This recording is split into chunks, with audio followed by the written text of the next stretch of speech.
The darkness seemed to stretch endlessly around me as I drove down the deserted highway. The only company I had was the soft hum of the engine and the occasional flicker of the streetlights passing by. It was late, far later than I had intended to be out, but work had kept me longer than expected.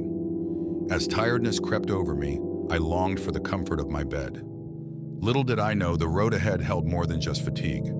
I squinted through the windshield, trying to pierce the black veil that enveloped the road. My eyelids felt heavy, threatening to close at any moment. But I fought against the drowsiness, knowing the danger of falling asleep at the wheel. I turned up the radio, hoping the music would keep me alert. Minutes turned into hours as I continued down the desolate highway. Suddenly, a figure appeared in the distance, illuminated by the glow of my headlights. A hitchhiker, I realized, standing alone on the side of the road.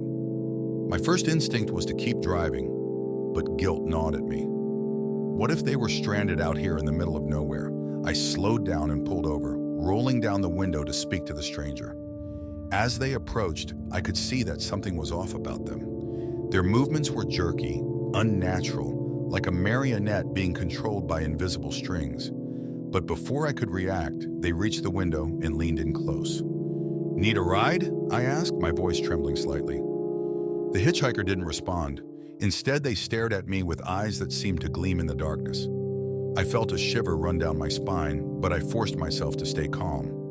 Maybe they were just a little eccentric, I told myself. Maybe I was just tired and imagining things. Without a word, the hitchhiker climbed into the passenger seat, their presence filling the car with an unsettling aura.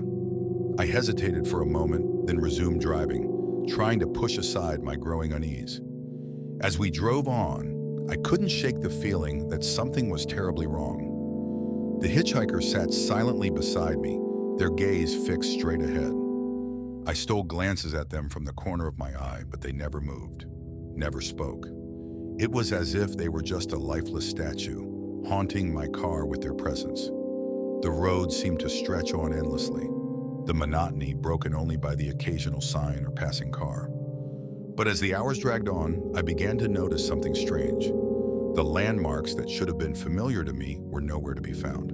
The gas station where I usually stopped for snacks, the exit I always took to get home, they were all conspicuously absent. Panic began to rise within me as I realized that I was lost. The road ahead seemed to twist and turn in impossible ways, leading me further and further into the darkness. I glanced at the hitchhiker, hoping for some reassurance, but they remained silent and still, their presence only adding to my growing sense of dread. I tried to focus on the road ahead, searching for any sign of civilization, but all I found was an endless expanse of darkness. The radio crackled with static, the music distorted and eerie. I reached out to change the station, but my hand froze in midair as a voice echoed through the speakers. "Turn back," it whispered, sending a chill down my spine. I glanced at the hitchhiker, but they remained impassive, their eyes fixed on the road ahead. With a sinking feeling in my stomach, I realized that I was no longer in control of my own destiny. The road had claimed me, ensnaring me in its grasp like a helpless insect caught in a spider's web.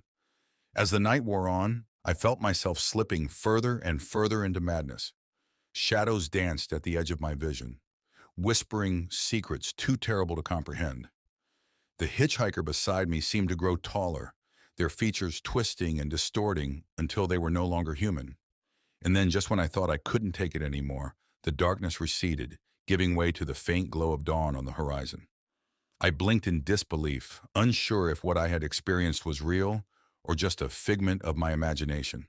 But as I looked beside me, I saw that the hitchhiker was gone, leaving nothing behind but a lingering sense of dread.